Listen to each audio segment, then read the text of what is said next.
Ղազարյան ինչ ակնկալիքներ ունեք այսօրվա հանդիպումից վերջո կկայանա, թե այսօր էլ չեն ընդունի։ Դե ոնց որ ես հասկանում եմ, ամեն ինչ կախված է դրանից, թե պատգամավորներից ով է գալու հանդիպման մասնակցի, մինչև հիմա արդեն օրինաչափություն է, եթե հանդիպման պետքական քաղաքացիական պայմանագիր խմբակցության պատգամավորները այդ հանդիպումների չի կայանում եւ չի կայանում միայն ինձ հետ, այսինքն նրանք ընդգծված խտրական վերաբերմունք են ցուցաբերում այդ մասին հրապարակային նաեւ արտահայտելով։ Իսկ մյուս հանդիպումները, որոնք կայացել են, եթե պատգամավորները այլ խմբակցություններից են, հիմա ես ճիշտ ասած չգիտեմ, թե ով պատգամավորներից ով այսօր լինելու, եւ ըստ դրա արդեն կերեւ հանդիպում կայանա, թե չէ։ Այսինքն, եթե չգան ենթադրաբար հաշվի առնելով նախորդ հանդիպումների չկայացած փորձը, կնշանակի, որ հանձնաժողովի քվական անդամները խախտում են մարդու իրավունքները, լինելով մարդու իրավունքների հանձնաժողովի անդամներ։ Այո, բայց ասենք դա խախտելու համար պետք չի միայն լինել հանձնաժողովի անդամ,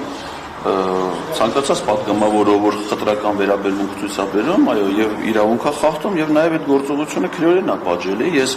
արդեն 4 դիմում ունեմ ներկայացրած գլխավոր դատախազություն, ի դեպ 3 գրություն ստացա, որ Ռուբեն Ռուբինյանի մասով դա առաջի դիմումն էր, արդեն ընթացք է տրվել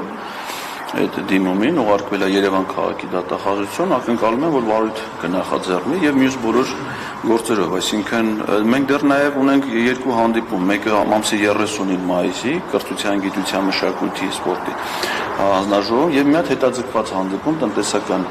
հարցերի հանձնաժողովը, ես դրանց էլ եմ անպայման գալու, էլ չասեմ, որ հեսա հունիս ամսվա ընդունելությունն հայտարարվելու գրանցվելու եմ, բնականաբար բոլոր հանձնաժողովներին եւ փոխնախագահներին սրանք իմ ձեռից պրծում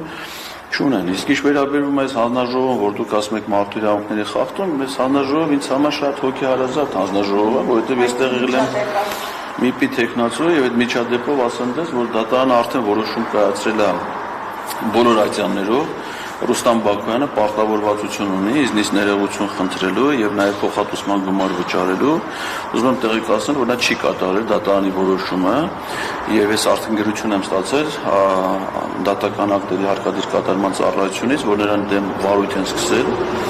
դատարանի որոշումը չկատարելու համար եւ նրա հաշիվների վրա կալանքադրված դակի որոշմամբ Եվ ես կարծում եմ նրան դրա համար էլ կա սահմանված ժամկետ, եթե ժամկետում ինքը չկատարի դատարանի որոշումը, ապա հաղորդում է լինելու հանցագործության մասին, որտեղ դատարանի որոշումը չկատարել է քրեական հանցագործություն։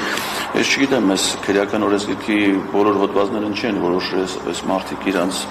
վերագրելի, վերաբերելի համարել, բայց իմ հետևողականությունը անզիջում է։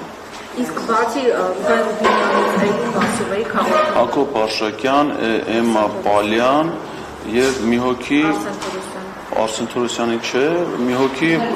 պատգամավորը, որ այն չեմ ճանաչում, այն որ բանը Բալգարկայր ծախ է, հետո Աչափնյակի թաղապետեր եղել, չենք ճանաչում է դրանց։